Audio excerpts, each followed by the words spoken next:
bring it to you all live, just as it happens. And we want to start with our own Caitlin Collins, our new chief White House correspondent. Caitlin, congratulations.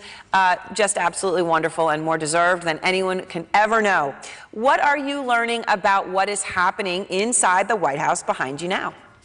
Well, thank you very much for that, Aaron. But there is a lot going on already, even though Joe Biden has just entered the White House not too long ago for the first time. And of course, we do now know that he is in the Oval Office. President Biden is. This is the first time he's been there since being sworn in at the Capitol earlier today. Of course, we know that letter from President Trump was waiting for him on the Resolute desk, but so are a lot of other things that he has on his agenda. And we're already seeing officials try to use the power of the West Wing to shape their policies. And one of the ways that is being done is by the Chief of Staff, Ron Klain, who has issued this regulatory freeze pending review, which basically stops all pending rules at agencies in their tracks. Those that are still being put into effect, maybe some last-minute orders by President Trump and his administration that haven't actually gone into full effect yet. Well, Ron Klain is telling agency heads to stop them. They are going to review them, and it could very well mean, Aaron, that a lot of those rules that the president tried to put into order before he left office and before he was officially no longer president of the United States at noon today may not actually happen at all. And of course, we know there are many other things on the way, as Wolf just mentioned,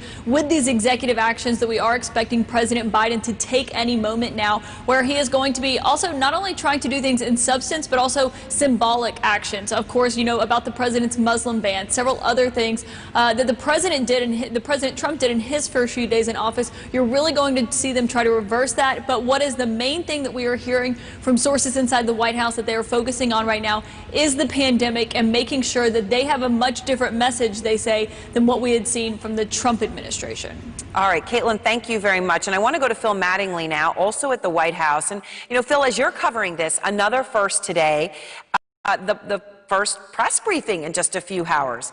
And by the way, I think we are all just going to be, the stark contrast for what we're going to see then versus what we have been accustomed to seeing will be lost on no one watching. Even the fact that Jen Psaki is going to hold a briefing tonight is sending a message. Yeah, look, and the message is it's a new era, and it's not a subtle message. And as Caitlin noted, it's part of what they're trying to lay out right now. There are obviously the executive actions, there are obviously the legislative proposals, but there are a lot of symbolic things that are occurring right now, whether it be the COVID regulations that they're putting in place in the White House, whether it be the mask mandates that they're going to put in place in federal buildings as well, but it's also going to be their posture. You know, they've had a lot of background briefings on policy-related issues over the course of the last couple of days, which I think has been a shift in terms of substance of things. But to call the Biden administration a new era is kind of interesting in the sense that he's been in Washington, or a Washington figure, for the better part of 4 decades. But the team wants to make clear that this is a very clear turning of the page, and that will include these press conferences. Now, look, it's not going to necessarily be a happy-go-lucky event here. I think there are a lot of questions about what is coming next. What is the administration? How's the administration, I guess, to put it better, how are they going to be able to implement, particularly on the legislative side, these very, very ambitious proposals that they want to put in place when, as you just noted, on the Senate floor, they might have a majority, but it's 50-50 with the vice president as a tiebreaker. When you have the House majority, it's very slim, slimmer than it even was last time around. And so I think there's going to be a lot of questions about that, a lot of questions about what's going to happen going forward. But I think, as Caitlin noted, this is as much about symbolism as it is about policy. This is a turn of the page. This is a new era. And the administration wants to make very clear on all of the key issues that they're focused on, none more so than the issue of the pandemic. Things are different now. And I also would note, Aaron, that they have made clear this is not going to change overnight. There is going to be a long road ahead. And as many Biden advisors have said, it's going to get worse before it gets better. I think that's a message you will certainly hear from the White House press secretary in a couple of hours. But they believe that the actions that they're trying to implement, or that they will work with Congress to implement, will be crucial to changing that dynamic. So we'll see how things go, but I think there's no question about it. They want to make clear it is a different time, it is a different era, there is a turn of the page. We'll see how that goes starting in a couple hours. We certainly will. We'll see how many questions they take and what it all entails. Phil, thank you. Wolf. Conference at the top of 7 p.m. Eastern, Aaron. In just moments, President Biden will sign his first executive orders. We're expecting to get this 17 in total, moving quickly to reverse several of former President Trump's signature policies. I'm here with John King, as always, and also joining us, Nia Malika Henderson and Michael Smerconish. It's clear, John, that the changes that we're seeing on this first day, the Biden administration, as opposed to the former Trump administration, already so dramatic. Change, all caps, boldface, underlined, and the pendulum swinging back. Donald Trump spent 4 years essentially trying to erase the Obama legacy in any way he could to change it. On health care, he tried, failed, could not replace Obamacare. On immigration, a dramatic shift. The Trump administration erased the words climate change from agency websites. Well, Joe Biden, with the stroke of the pen, is going to change the coronavirus approach, including reactivating, re-engaging with the World Health Organization President Trump pulled out. Change climate policy, acknowledge climate change as a fundamental global issue. Again, for 4 years, the United States has been on the sidelines in a critical international conversation, including rejoining the Paris Climate Accords. Wipe out immigration policy, including stopping construction of the border wall. As Phil and Caitlin noted, review every regulation the Trump administration tried to embed into the system in the final days. So you just cannot overstate the amount of change we're going to go through in these early days. And Joe Biden is trying to send a signal right out of the box. Trump tried to erase the administration he previously served in. He's going to try to swing the pendulum back with what he can do with executive power. And then comes the bigger challenge. What can you do with the legislature? And it's interesting, Nia, because it's clear that the new president of the United States, he wants to make sure that it's not just a change on substance, but on tone as well. And you heard that in his inaugural remarks earlier today. He wants unity, and he promises he wants to work for those who supported him, but also for those who didn't support him. That's right. I think we'll see today, when he signs these executive orders, a real display of what the values of this administration are. Certainly a contrast from the last administration, a value on science, for instance, a value on diversity, a value on inclusion as well. You see some of the reversals from Trump's policy around immigration, as John noted, with the environment as well, rejoining WHO, for instance, in terms of dealing with COVID. So I think that's what you'll see. There is a sort of symbolism here. Phil talked about the idea that they have a very divided Congress. The country is also split. So this is a way right out of the gate they can get to work and really show the country what this administration is going to focus on, where they see the spots that they really need to really bolster in terms of work on all of these crucial issues around the environment, around COVID, around the economy, around immigration, and inclusion as well. So that's what we'll see today. You know, it's easy to forget that Inauguration Day, with all of the pomp and circumstance, is also a work day. But this is obviously an administration that has a pile of work to do, given the shape of this country, given where we are with the pandemic, taking so many lives, thousands of lives every day. So they are showing today that they want to get to work right away in reversing what we saw from the Trump administration. And President Biden, as you're absolutely right, is making it clear that dealing with problem number one, the coronavirus pandemic, which has already killed more than 400,000 Americans, that is the top priority right now. Michael, what was your big takeaway from the president's inaugural address today? End the uncivil war.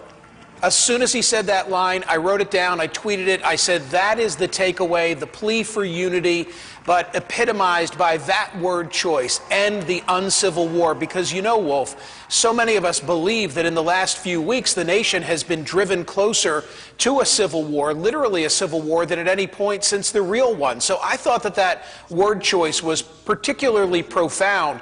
The other observation that I had as an old advance man, I was privileged at a young age to do advance work for then Vice President George Herbert Walker Bush. I thought that today was flawless. I thought that today, amidst a very difficult environment, everything, the speech, the presentations, the singing, the parade, the tribute at the cemetery, I just think everything has run like clockwork. It didn't hurt that the sun was shining. It has really been a spectacular day, and that's not a political statement. That's just me as an observer and one who appreciates good speeches and good staging. Yeah, the sun was definitely shining, but as John King and I can testify, it may have been a bit chilly out there as well. It was a little windy, a little chilly, but the sun was in fact shining. And I thought it was significant that he did something immediately. He went to Arlington National Cemetery at the Tomb of the Unknowns. He wanted to pay his respect to those men and women who have fallen on behalf of all of us. An important signal to the country and to the world to go to that hallowed ground where so many American heroes, the people who gave their lives so that we could be free, are buried. Number one, respect for the military, respect for institutions, respect for tradition. And with the former presidents behind him, including President Bush, a Republican, President Obama, of course he was the vice president of the Obama administration, President Clinton, and Secretary Clinton. Very important that she was here as well. Again, she was at the Trump inaugural 4 years ago, respecting tradition, respecting the process, respecting institutions. I think the word respect means a lot to Joe Biden.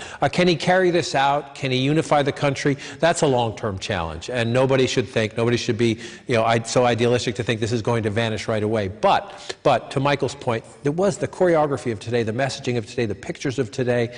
Very important to make the effort. And then the challenges immediately before the new president. Speed up the vaccine rollout. That's for all Americans. Whether you voted for Trump or whether you voted for Biden, that's for you. That's for your help. Republican governors will welcome that help. If this administration can actually use government effectively, do something the Trump administration refused to do, all hands on deck, respect science, respect doctors, improve and revitalize the relationship and the coordination with the states, that helps everybody. If you can get a new stimulus program, small businesses get more help from their government, Americans get more money from their government, they're not going to check whether you voted for Trump or voted for Biden. So there are opportunities in the big challenges, and they are giant challenges. There's also some opportunity to show people respect for government, a competent government can help all Americans. Now, there are a lot of big partisan fights to come. He said he wanted to unify the country today. He's about to reverse a lot of the things that the Trump base very much likes. So he's creating tension right out of the box. Important tension. He campaigned to do this. He has to keep his promises. But this will not be easy. Today, Michael is exactly right. I think the choreography, the messaging was as close to perfect as you can get. The challenges of governing will test this and test it quickly. It certainly will, and Nia, we're about to get some video of the new president in the Oval Office signing some new executive orders right now. Let's just get a sense of the substance of what the new president is doing. Nia, explain to our viewers how important this is, because some of these executive orders completely reverse decisions that the former president put into effect.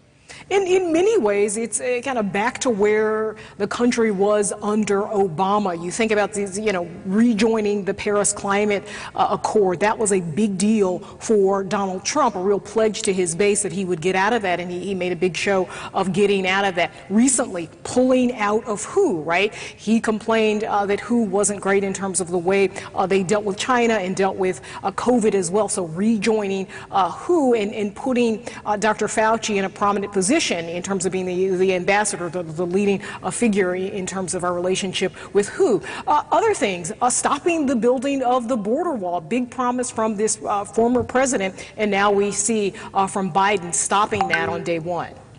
Yeah, we're going to get that video. We're going to see the new president of the Oval Office signing these executive orders. Stand by for that. The president also focusing in, obviously, on the pandemic. He's focusing in on immigration, the environment. How much pushback will he get from Congress as he tries to move his agenda forward? We have much more of our special live coverage. That's coming up.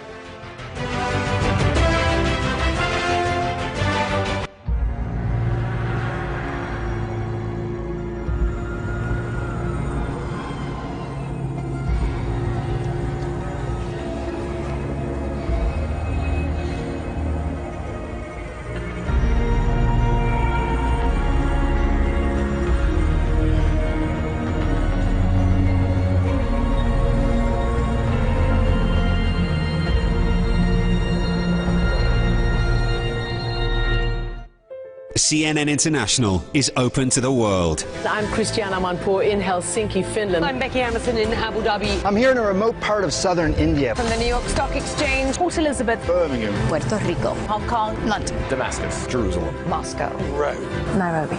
Go international, anytime, anywhere, from selected devices.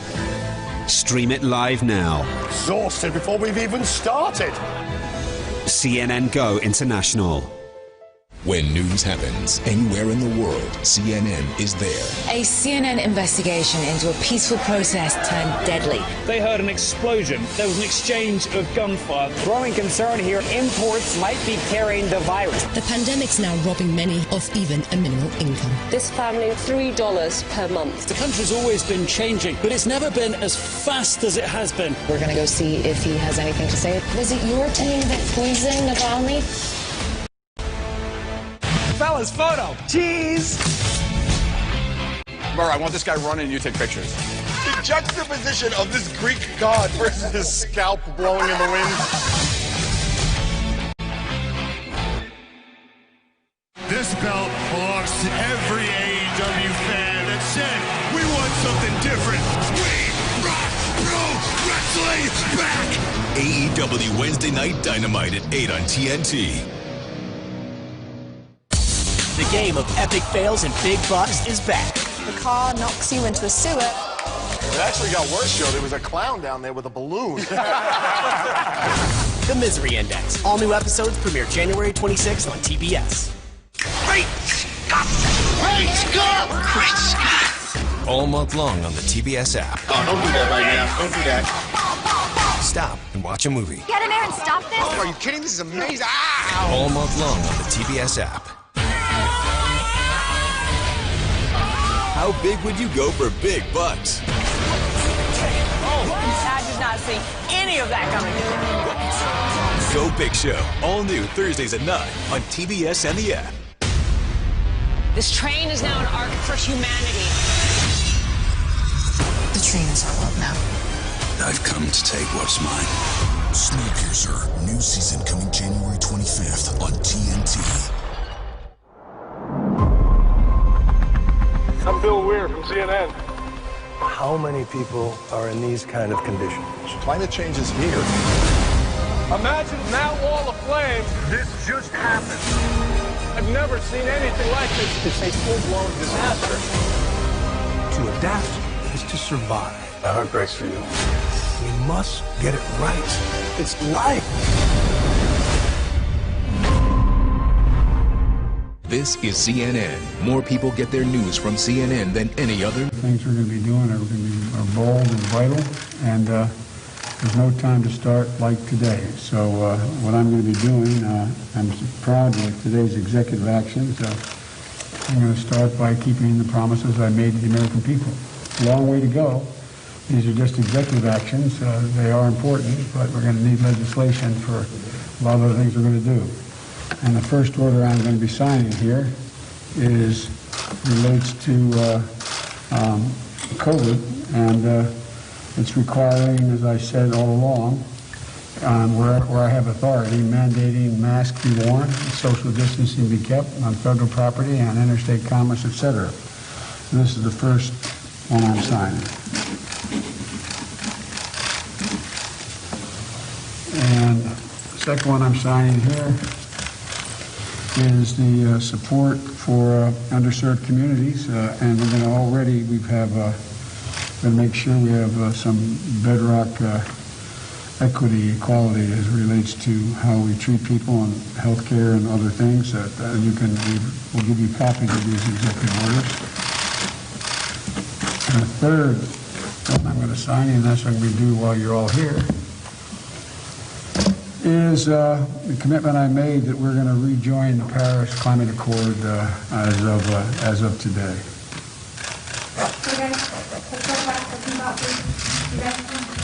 Mr. President? Mr. President? Please, guys. You guys, let's go. Please, let's go. The President wrote a very generous letter. It's because it was private. I will not talk about it until I talk to him, but it was generous. Brazil on climate change. You were rejoining Paris Agreement, and you mentioned you guys. Come on, let's go. Do you have concerns about Let's go, you guys. Press, let's go. Let's go. Very normal. Reporters shouting questions over each other, and then the president's staff asked the reporters, it's over, and they leave. But we did learn that the president thought that the former president, President Trump, did send a very generous letter. Because it was private, he's not going to disclose until he speaks Presumably, at one point, he'll speak with the former president and get some sort of permission to release details, but he did call it very generous. You know, John, 3 important executive orders. This is what the president can sign. It's not legislation. He can sign it. It goes into effect right away, just as President Trump used to sign a lot of executive orders. And now this president, for example, on the Paris Climate Accord, he can reverse it right away, and he just did. He just did, and Wolf, when we were outside earlier, I was getting texts, I'm sure you were all day, from foreign governments around the world, saying it's good to see America back engaged in the world. America first is how Donald Trump described it. It was often America alone, pulling out of the Paris Climate Accords, pulling out of the Iran nuclear accords, walking away from the World Health Organization.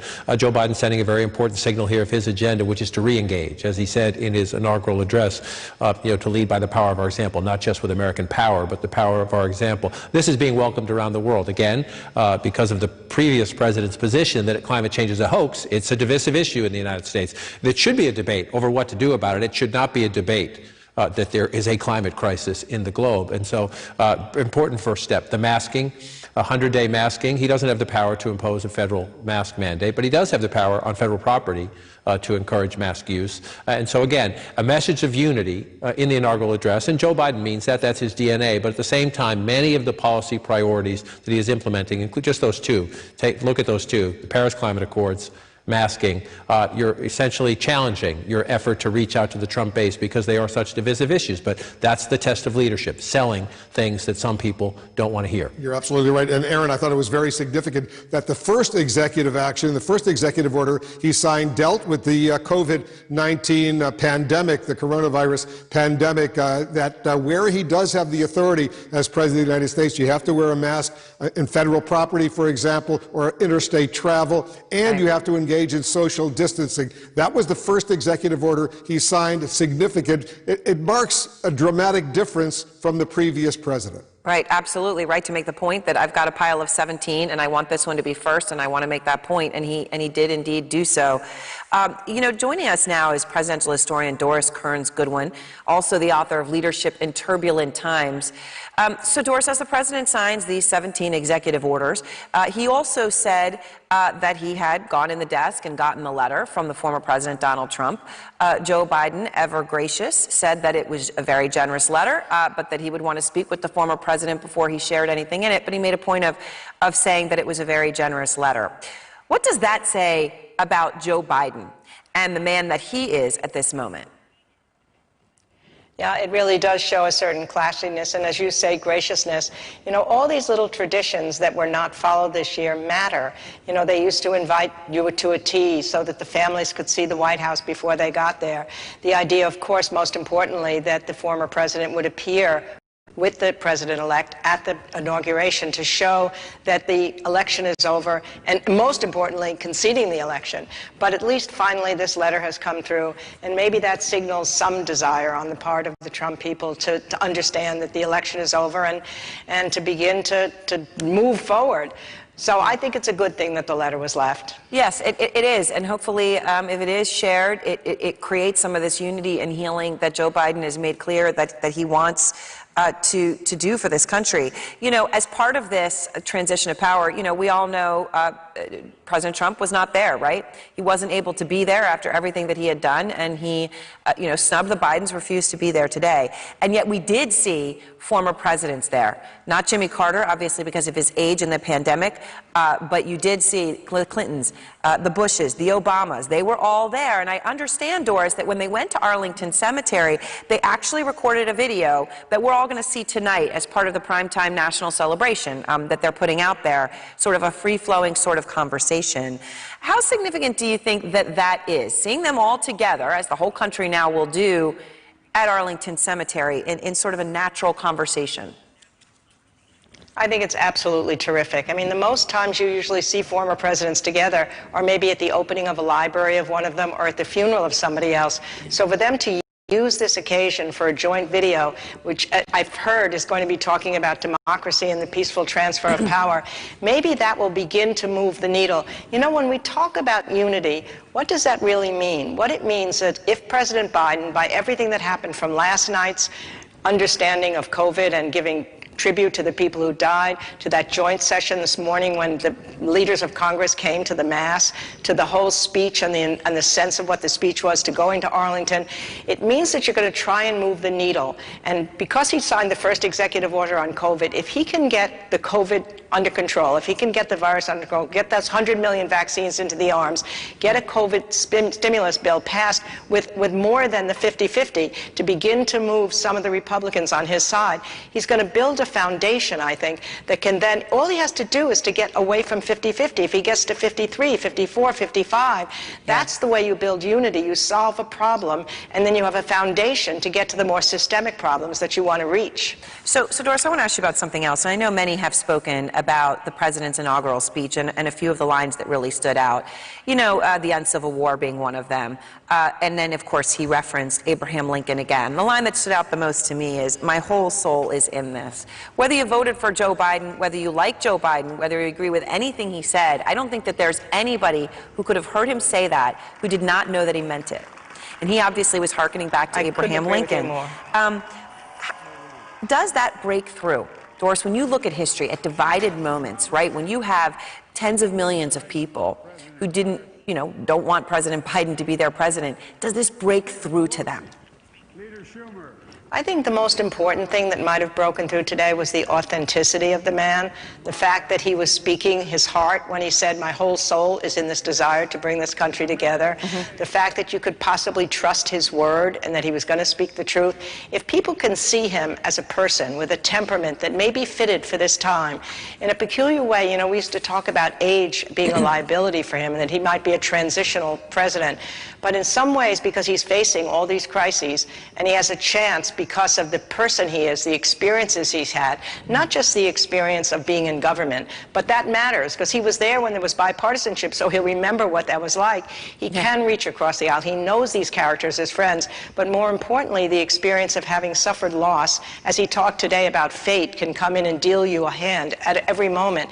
Knowing that, I think, makes you want to use this moment of ambition to do something for the country. And if people trust that, if we get trust back in the government is us, then maybe there can be collective action moving forward in the future. You know, Doris, there are so many going to these inaugurations, one after the other, right? You know, we're all usually positioned along the parade trail, and we see the president walk by and get out of the car. And today, obviously, you know, everyone wasn't lining that trail. They did get out, they did walk, and that was an important tradition. And there were others, right? Which you know, President Biden began his day by going to church with congressional leaders from both parties. Then, after the speech, leaders from both parties came up to him. These sort of images of unity.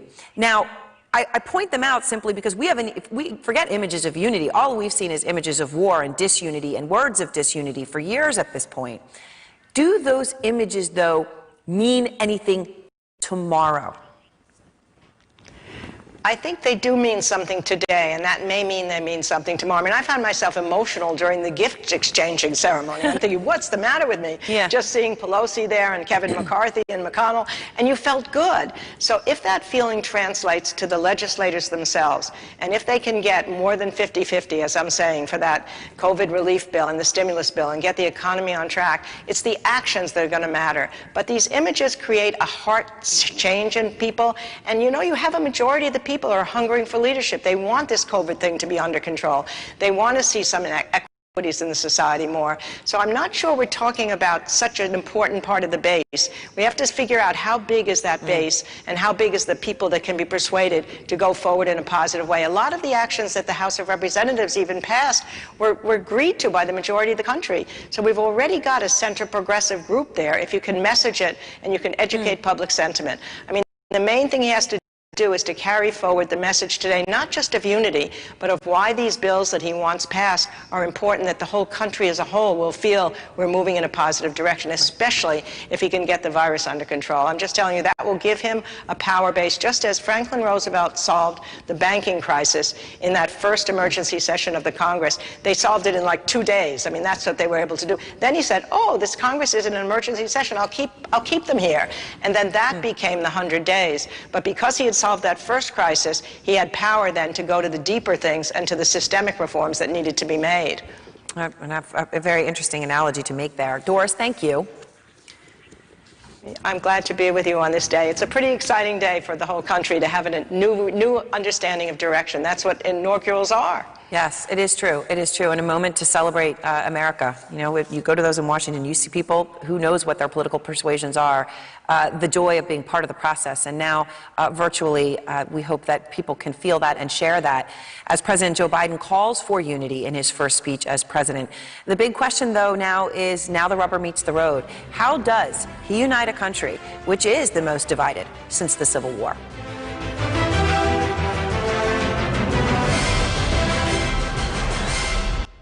CNN International is open to the world. I'm Christiana Manpour in Helsinki, Finland. I'm Becky Emerson in Abu Dhabi. I'm here in a remote part of southern India. From the New York Stock Exchange, Port Elizabeth, Birmingham, Puerto Rico, Hong Kong, London, Damascus, Jerusalem, Moscow, Rome, Nairobi. Go international, anytime, anywhere, from selected devices. Stream it live now. Exhausted before we've even started. CNN Go International.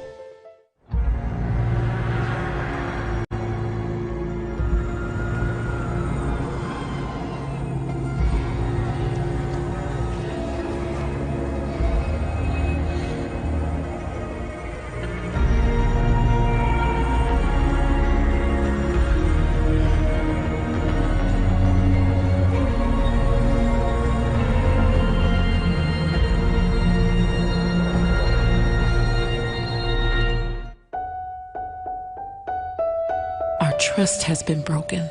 We've been lied to by some of our leaders, even our friends, and we are hurting. Now more than ever, we need to trust one another and rebuild those bonds.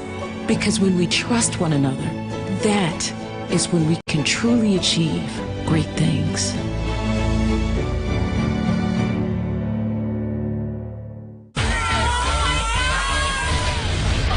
How big would you go for big bucks? I did not see any of that coming. Go Big Show, all new Thursdays at 9 on TBS and the app. This train is now an arc for humanity. The train is our world now. I've come to take what's mine. Snowpiercer, new season coming January 25th on TNT. Fellas, photo. Cheese.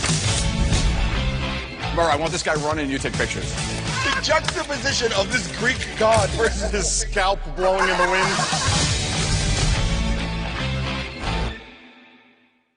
Great Scott! Great Scott! Great Scott! All month long on the TBS app. Oh, don't do that right now. Don't do that. Stop and watch a movie. Get in there and stop this? Oh, are you kidding? This is amazing. Ow! All month long on the TBS app. The game of epic fails and big bucks is back. The car knocks you into a sewer. It actually got worse, Joe. There was a clown down there with a balloon. The Misery Index. All new episodes premiere January 26th on TBS. This belt belongs to every AEW fan that said we want something different. We rock pro wrestling back! AEW Wednesday Night Dynamite at 8 on TNT.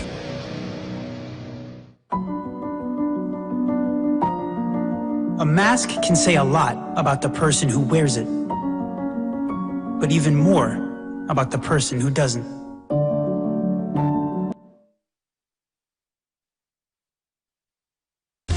This is CNN, the world's news network.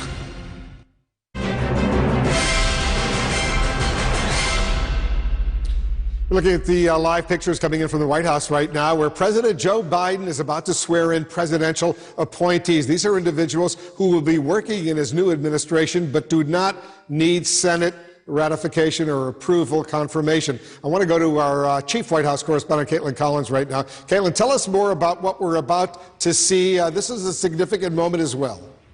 It is, Wolf, and much like everything else that you've seen today, it is altered by the pandemic. So this is going to be a virtual ceremony where, of course, they're in the state dining room right now. We are told by the reporters in the room, President Biden has not arrived in there yet, but there are screens set up where you are going to see those political appointees that he is swearing in on day one on the job. Of course, that's typically something you'd see be done in person, Wolf, but the pandemic is shaping so much of Biden's first few days in office. Of course, his first year probably is going to be solely focused on what's happening with the pandemic. And so it does show you this is just another stop on his schedule since he arrived here just a short time ago. He still has a lot more to go today. He signed 3 of those executive actions, but we are still expecting over a dozen more to come down from the president today, and that's ahead of more action on coronavirus tomorrow, because officials have basically expressed this desire that they want to set a different tone than what they believed President Trump and Vice President Pence said about the pandemic during their time in office. And of course, we all saw how those briefings went with them,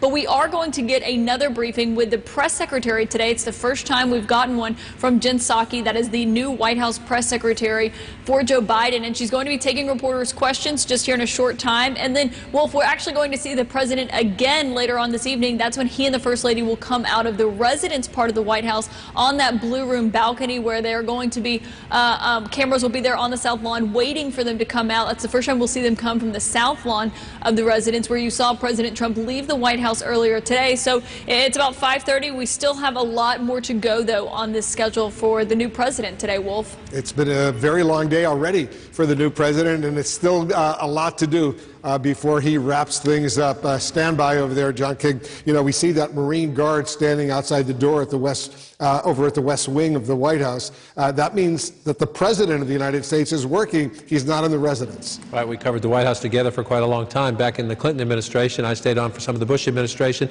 Again, this picture.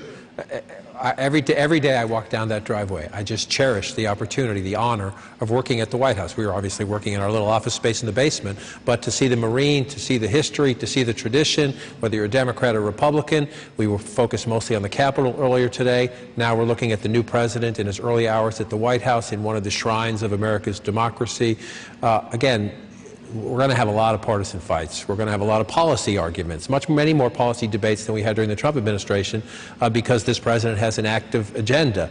But we should also take some time today just to respect the institutions, the system, the tradition, and the service of the fine Marine you see standing right there, and the many people we don't see behind the scenes who keep the government up and running. I get a little corny about it sometimes, but every day I walk down that driveway, I know you felt the same way. It was an honor and privilege to cover the White House. Yeah, when we walk in through the North Lawn over there, the driveway, we see the Marine. We know the president is in the Oval Office. He's working, and that's what's happening right now. You know, David Chalian is with us, our political director. We're told that there are going to be a bunch of what they're calling theme days coming up this week, starting, of course, with the #1 issue facing the country right now, the coronavirus pandemic. Tell us a little bit about that. Yeah, no doubt about it. I welcome John's corniness, by the way. I mean, what a celebration of America. For people who voted for Biden or not today, it was a celebration and an invitation for all of America to participate in this experiment. So I join you in that, John. Wolf, you're right. They are going to separate out sort of messages each day of what they can accomplish before those big, huge policy fights that John is talking about that will largely take place on Capitol Hill in terms of executive action. Tomorrow is COVID. Then you're going to see economic relief come on Friday. You're going to see on January 25th next week the Buy America agenda that Biden laid out in his campaign. Equity and inclusion efforts will be next week, as well as will climate, health care, immigration. As we know, they're sending a bill to the Hill trying to open up a pathway to citizenship for 11 million undocumented immigrants here. That'll certainly be a big policy battle up on the Hill. And then in February, we know this will be a big part also, no doubt, of his address to the joint session of Congress in February, is restoring America's place in the world and Joe Biden's vision for how America operates on the world stage. But Wolf, I just want to note in that COVID being tomorrow, his first full day on the job, obviously it is the crisis immediately in front of us, but it is also going to be the proving ground, I think, for whether or not this is going to be a successful start to the Biden administration. You heard Jen Psaki earlier today on our air sort of set expectations for the American people, saying it's going to be months before we see progress. That's trying to buy some time, and the reality of getting this virus under control, getting the vaccine distribution process up and running to a place, and getting the economy rebuilt through his $1.9 trillion package that obviously we've seen an economy in tatters in many ways due to COVID. So it is the immediate challenge in front of them, but it is also going to be the measuring stick here, because everything's going to go through COVID initially for this administration. It's unclear in these divided times, Wolf, if Joe Biden's going to get much of a real honeymoon. And yet, if he can and his team wrap his arms around this COVID crisis, actually stem the spread, get that vaccine process up and running in a more dramatic fashion than it has been to date, he may buy himself some goodwill with the American people and give himself a runway for the rest of his agenda. On the other hand, if he fails to do so, if this is a pandemic that continues to rage even after Biden attempts to put his plans in place, if the vaccine process is a mess for months to come, then I think he's going to have a real hard time getting enough of a runway to get the rest of his agenda through. So it is through this immediate crisis facing him that I think perhaps the totality of his four-year term will sort of rest in the balance with. And John, you know, he has promised there will be 100 million vaccinations in the first 100 days. So we will know within the first 100 days if he can live up to that commitment. Right. He has a very specific agenda, including that promise right there, and it is their job to meet the metric or explain why they can't, and it's our job to hold them accountable as they try to implement their agenda. To follow up on what David said, number one, just the organization. You could post the calendar again if you wish. The organization of this team. This is a team, the Biden team, with deep White House experience, deep government experience. You'd ask in the Trump administration, what is the agenda today? And aides would tell you, we're waiting for the president to tweet. They did not have such an organization. Now, organization and planning does not guarantee you policy success, but it's a start. At least it's a building block. So on day one here, we see already less of the chaos we saw in the prior administration. And then back to the bigger point David was making. Joe Biden is trying to test a premise here, that if government is doing some things well for all Americans, like speeding up the vaccine rollout, like having a follow-up stimulus package and COVID aid package, something that benefits all Americans, something Republican governors, for example, like and want, better cooperation from Washington to get more shots in the arms of Americans around the country. Can you do those things and cooperate while, yes, having disagreements over things like the Keystone Pipeline, having disagreements over immigration policy? Can you have policy agreements and policy skirmishes, or do we go through the last 4 years where every day seems like a war? Right? That's a test of the Biden approach. Yes, we're going to disagree about things. He'll disagree within the Democratic family. They're going to have disagreement about things. But can you do that? Can you disagree without being disagreeable? Can you disagree but keep respect? Can you disagree on one issue while having productive conversations and progress on another issue? Joe Biden believes you can get back to that world. You and I have been in this town long enough to know, in fits and starts, not always perfectly, that world can exist and has existed. Can he in these times? I think that is a defining question for the administration. But to David's point, on the things that matter to everybody, COVID and the economy. If Joe Biden starts there, Doris Kearns Goodwin made this point earlier, if you build a little bit of goodwill, if you turn the temperature down just a little bit, is that a start? That's the test of the next several days. What do you think of Michael Smerconish and Nima Henderson are still with us as well? But Michael, what do you think about the priorities? Clearly, priority number one is COVID, priority number two, the economy. Well, you mentioned at the outset that there are 17 different initiatives that he's going to be taking on his first day in office. There's a lot of choice because there are far more than 17 areas of disagreement between President Biden and former President Donald Trump. I've got to get used to saying all that. So I'm sure a lot of thought went into what shall we prioritize on day one? COVID?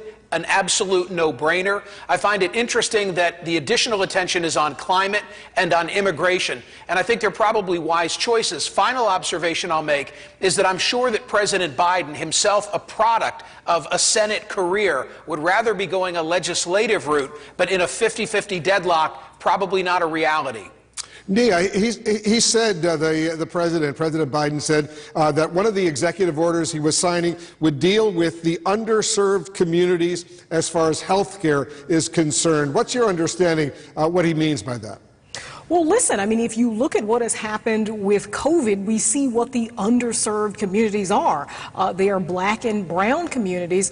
Some of those communities don't necessarily have a pharmacist nearby, don't necessarily have a hospital nearby, and you see the terrible effects on those communities. With the death rates are really hitting those communities hardest. We're up to 3,000 or 4,000 deaths a day, 400,000 American deaths from COVID so far. So if you are this White House to get COVID under control, you really need to figure out how do you have an all-hands-on-deck approach to getting vaccines to those communities primarily, and just fixing this rollout that has been just so terrible. Also PPE and all the ways in which these communities have been harmed greatly, not only in terms of health, in death and sickness, but also in terms of the economy. So again, you see Biden really trying to focus like a laser on the communities that are suffering the greatest in these dire times. Everybody stand by. We're continuing to follow all these historic, dramatic moments. We're also standing by for the first White House press briefing. You're looking at the press briefing room. Haven't had one of these in a while. The new White House press secretary, Jen Psaki, she's going to be going over to that lectern, making a statement, answering reporters' questions. Get ready. We'll have live coverage. We'll be right back.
How big would you go for big bucks? I did not see any of that coming.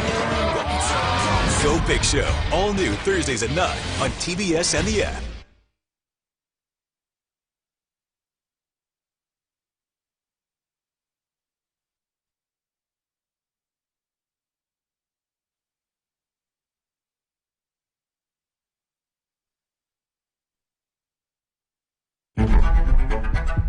It's a matter of facts. I want to know how you're going to stop my loved ones from dying.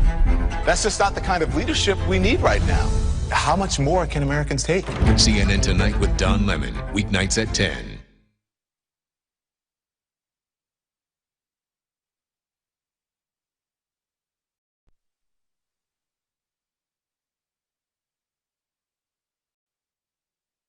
Biden.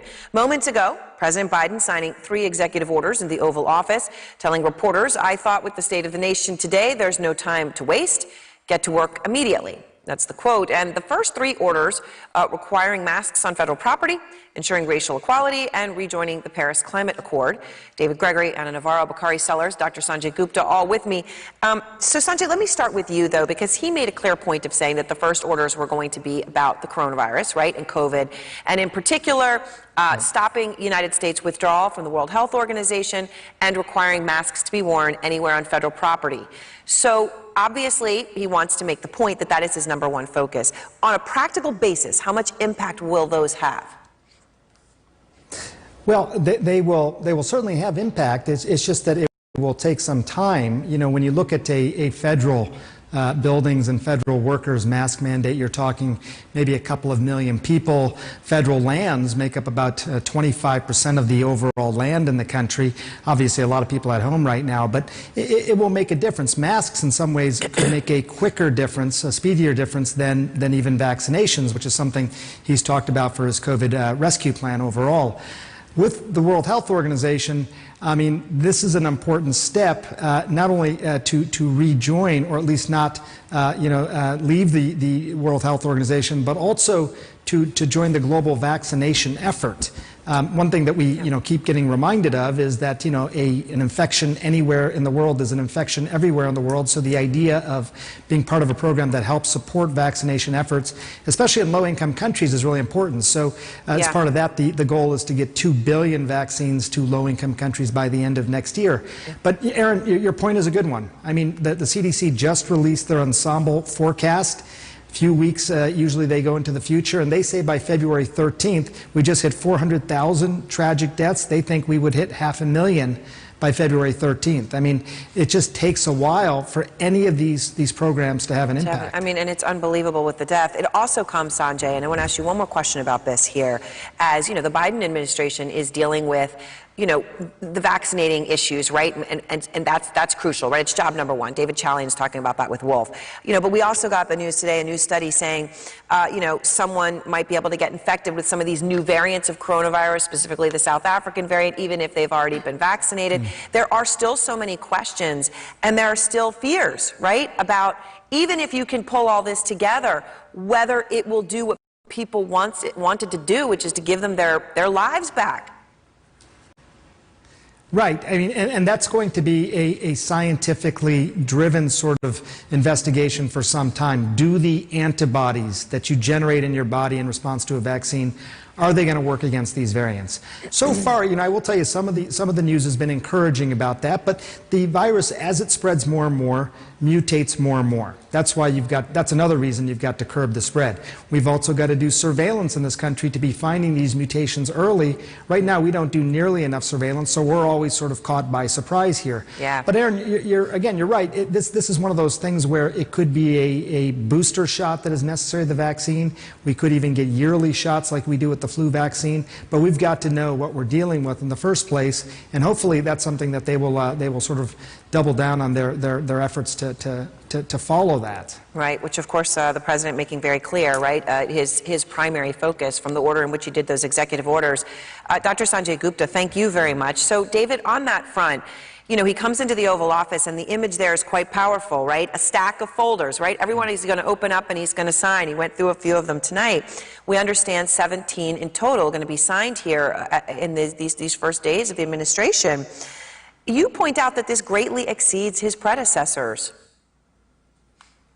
Yeah, it didn't used to be like that. When I covered President George W. Bush, there were a few executive orders. Bill Clinton, just a couple.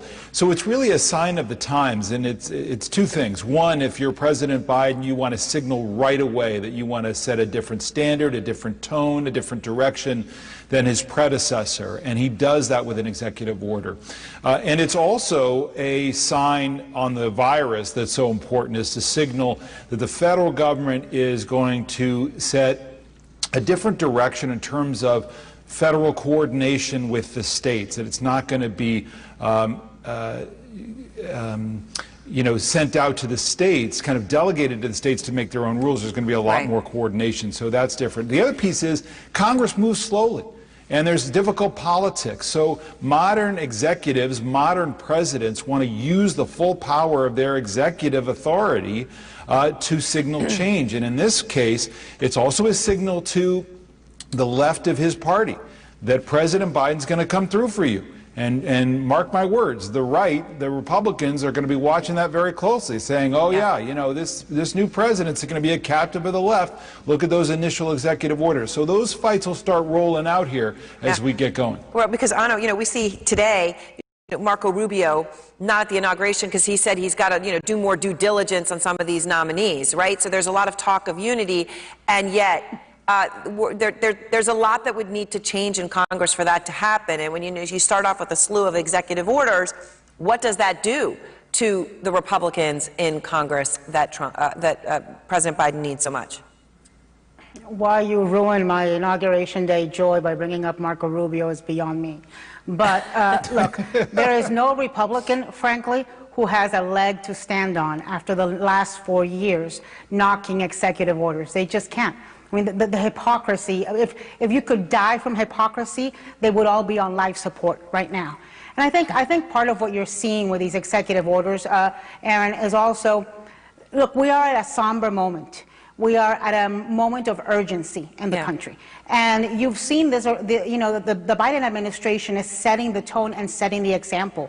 There's no doubt that if Donald Trump had won, there would have been a big, normal inaugural, and there would be balls today. And look, in normal times, I can tell you, Bakari and I would be going to the people of color balls today. I'd be trying to squeeze myself into a Spanx, and they would be the greatest galas. But they are refraining from that because what the country calls for is urgent action, urgent getting to work and getting things done. And I think they understand the power of the messaging. We would have invited you, by the way. Bakari?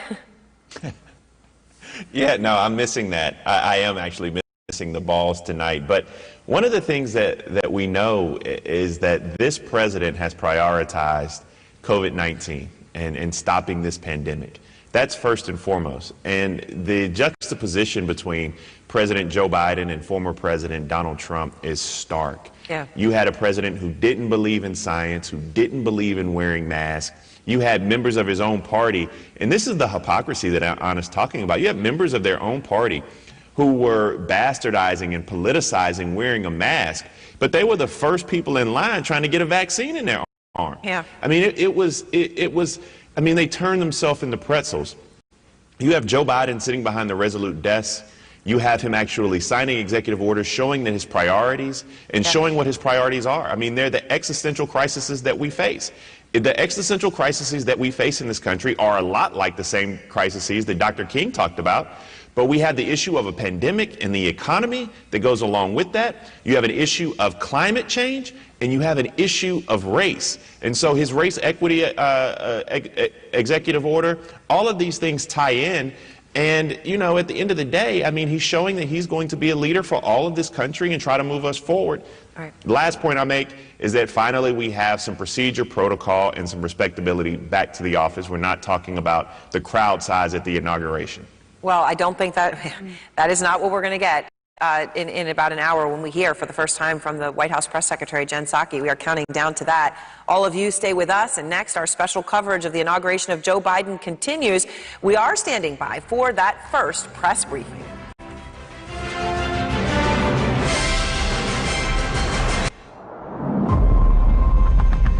I'm Bill Weir from CNN. How many people are in these kind of conditions? Climate change is here. Imagine that wall of flame. This just happened. I've never seen anything like this. It's a full-blown disaster. To adapt is to survive. My heart breaks for you. We must get it right. It's life.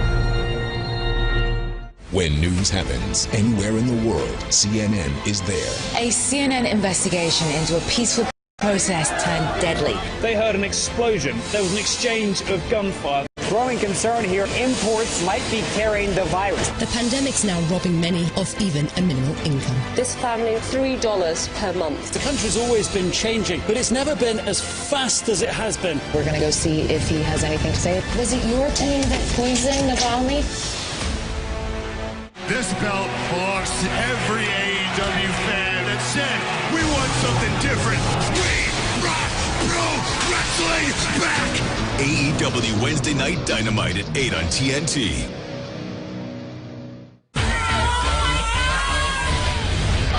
How big would you go for big bucks? Oh, I did not see any of that coming. Go Big Show, all new Thursdays at 9 on TBS and the app.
Administration wants to focus on, and these are the issues of day one. Now, there's also a lot of basic things going on in the background as well. Aides trying to get access to their emails and to their tech. There's obviously COVID playing a role in all of this as well, which has limited the number of aides and advisors that are actually inside the White House. Now, Aaron, in a short moment, you are going to hear about the president swearing in some of his political appointees. Obviously, a pretty weighty moment for these officials as they take their jobs in the White House. The president did it earlier, then it will be their turn. And you mentioned I think what everybody's keeping their eye on here in about an hour will be when Jen Psaki, the White House press secretary, takes questions for the first time. It will again be symbolic to some degree. This administration saying they want to be upfront and tell the truth and make very clear what their positions are, even if they're hard to hear. This will be the first test of that when Jen Psaki faces reporters in a short while. Right, right, and such a stark contrast to what we've heard, recently, which is nothing from the press outfit at the White House, and the President's Day consisted of many calls and working long at night, right? I mean, that farce that we have seen so recently, we obviously await what it will look like tonight. So what more are you learning about what is coming up tonight? Because part of this whole, the inauguration itself and the festivities that the President of the United States and the Vice President want to share with the country include this program tonight. Yeah, and it's titled Celebrating America, and I think it's important to note, this is a historic day. The pomp and the circumstance matters. The transition of power matters. The recognition of the change of the guard in Washington, not just in the White House, but also in the United States Congress, matters. And what you're going to see in this ceremony tonight is something that is really made for television and for a reason. It will be virtual because of the times that we live in, because of the pandemic. It'll be hosted by Tom Hanks. There'll be a series of kind of big-name musical stars from John Legend, Demi Lovato, the Foo Fighters, but also I think it's going to be very important to watch the President himself. Vice President Kamala Harris will both speak at this event tonight, and what they have to say, kind of closing out the day, a historic day, and what it means for the future and the days ahead is certainly going to be notable. That will be something to pay attention to after we get through this press briefing that starts at 7 p.m. All right. Thank you very much, Phil. So that press briefing, obviously the next big item here on the agenda. Meantime, though, at the Capitol, business going on. Manu Raju is there tonight. And Manu, we are just learning, I mean, literally business going on, right? That you've got to have the balance of power. It switched to the Democrats today. Are there going to be approvals tonight? We're learning the Director of National Intelligence is likely to get confirmed this evening. Is that the case?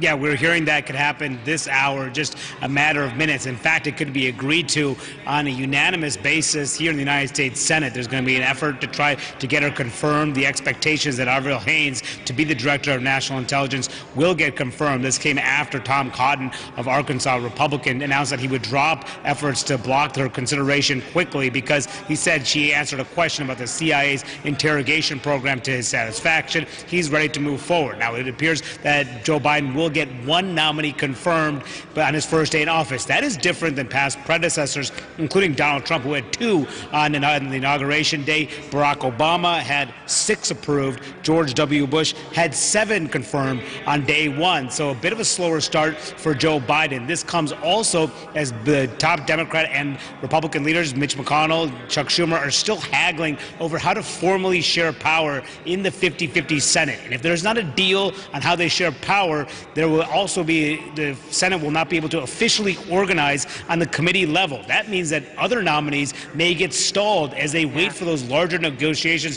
to go forward. So Joe Biden could be waiting a while for much of his cabinet to be formed until the two sides cut a deal on organizing the Senate and eventually scheduling votes so he can move forward with his cabinet here. All right, so when you just talk about the difficulty of power sharing and what a crucial step this is going to be, right? Biden can't do anything until this is figured out.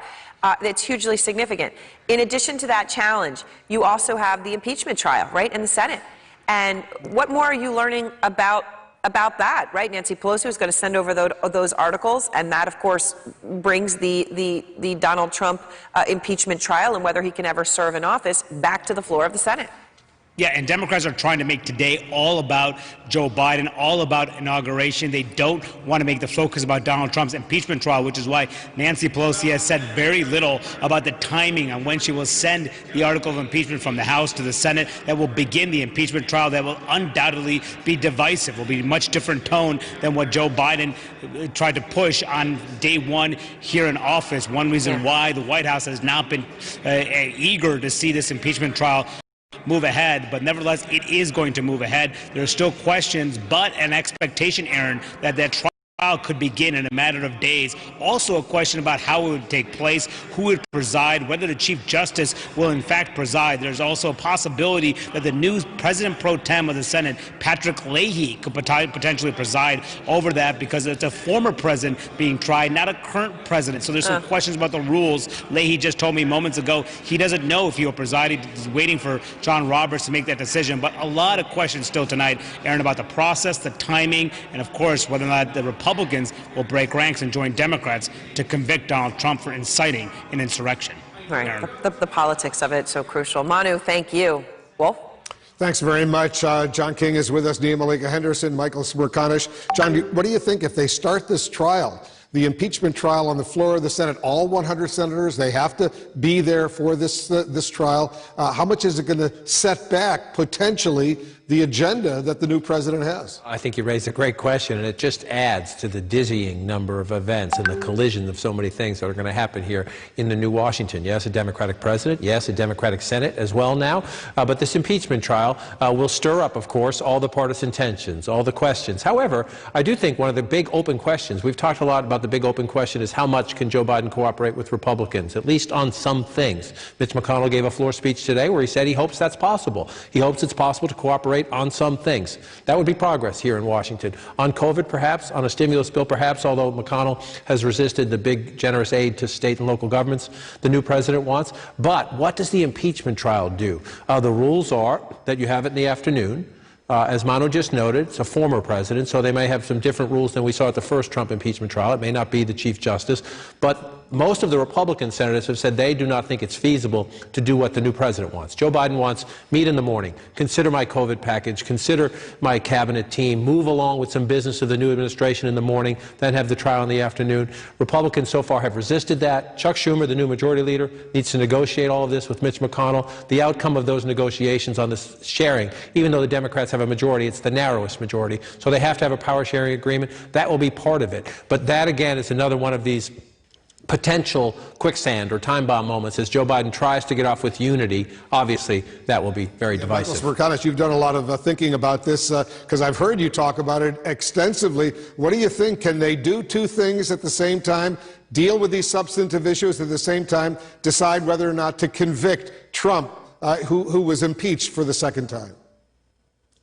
To John's point, they would need a rule change because currently they've got to focus solely on impeachment once that trial begins. There's also this very important, we lawyers say, jurisdictional question that needs to be resolved as to whether you can try a former president for impeachment in a Senate trial.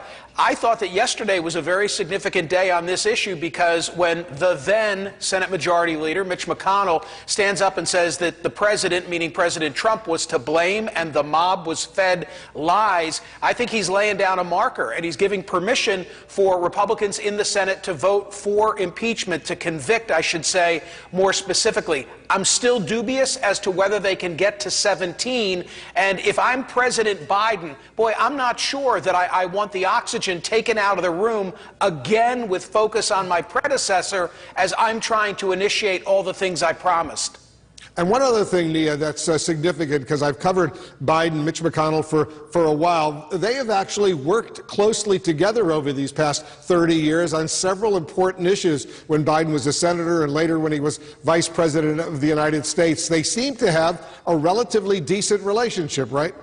And listen, that is what President Biden is counting on, that his friendly relationship with not only Mitch McConnell, but their other senators, their GOP senators that he served with. I think it's like 13 senators, GOP senators that Biden actually served with. So he is counting on that to bring some of that bipartisanship to these deals that he wants to broker. We'll see if that happens. I mean, remember, Mitch McConnell is also the person who said that he wanted to make Obama a one-term president. And certainly he wants to get the control of the Senate back. He wants to be the majority leader again. So he's got to figure out what his priorities are, what the priorities of his caucus are. And remember, his caucus is full of people who are going to be up for re-election in 2022 and also who want to run for president in 2024. So we'll see how those, kind of friendly relationships, what they mean once the rubber meets the road. road, and they're trying to cobble together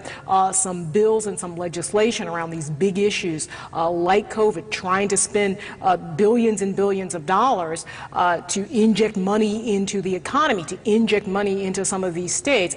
So we'll see. You know, Obama was very skeptical of this. He talked about the idea that, sure, you can be friendly with Mitch McConnell, but then he goes back to his caucus and his own priorities, and something different happens. So this is a real test for Biden's his whole philosophy, his whole approach to governing and success really relies on Mitch McConnell and his ability to actually do something that Obama wasn't necessarily successful at doing, which is to bring Mitch McConnell along and to carve out some kind of bipartisan deals to move the country forward. And listen, you're going to inject real partisan rancor into the Senate with this impeachment trial of this former president that some people still want to cling to. People like Lindsey Graham, people like Rand Paul, Joni Ernst, somebody who maybe people thought would vote to convict, is already saying, well, listen, it's unconstitutional to try to convict a former president. So a real challenge on Biden's hands as he tries to move the country forward as it's in deep crisis. Yeah, deep crisis is accurate indeed. Everybody stand by. Coming up, pressure from the left, Senate impeachment trial. What are the biggest challenges facing President Biden now that he is president of the United States? There's new information coming in. We'll share it with you when we come back. The inauguration of Joe Biden is brought to you by Cisco, the bridge to possible. Between what is hoped for and what can be, there's a bridge. Between endangered and protected, there's a bridge. Between chaos and wonder, there's a bridge. There from the beginning to where we stand today. One company, one promise. If you can imagine it, we will build the bridge to get you there. Cisco, the bridge to possible. What's my safe flight story? I spend a lot of time in my truck. It's my livelihood. So I'm not taking any chances when something happens to it. So when my windshield cracked, my friend recommended Safe Flight Auto Glass. It came right to me with expert service where I needed it. That's service I can trust, no matter what I'm hauling. Right, girl? Safe Flight Repair, Safe Flight Replace.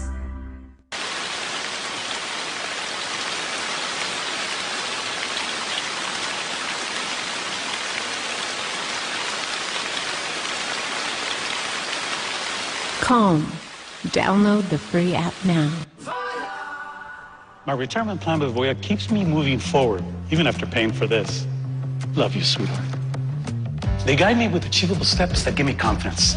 This is my granddaughter. She's cute like her grandpa. Voya doesn't just help me get to retirement, they're with me all the way through it. Come on, Grandpa! Okay. Later. Got grandpa things to do.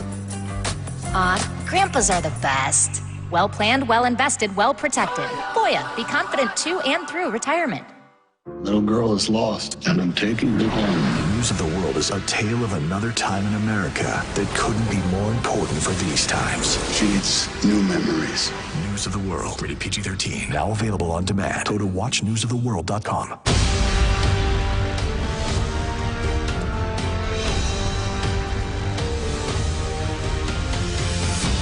This is CNN, the most watched cable news network. Thousands of years ago, even if you were sitting at the top, you really couldn't count on support. It took centuries for office seating to evolve, but there were some major holes in the design. Then people were inspired to do away with office chairs completely. Yeah, that didn't work.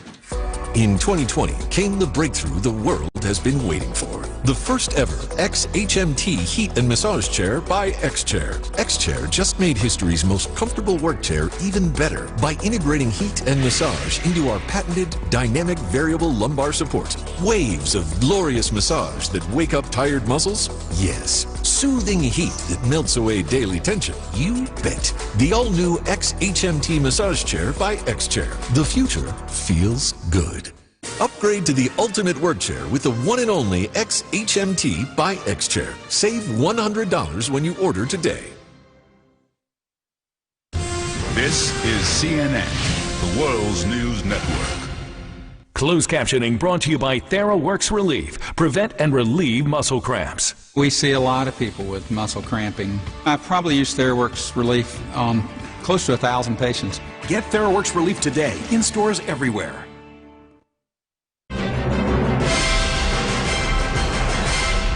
So President Joe Biden has just completed signing, 17 executive actions and agency actions.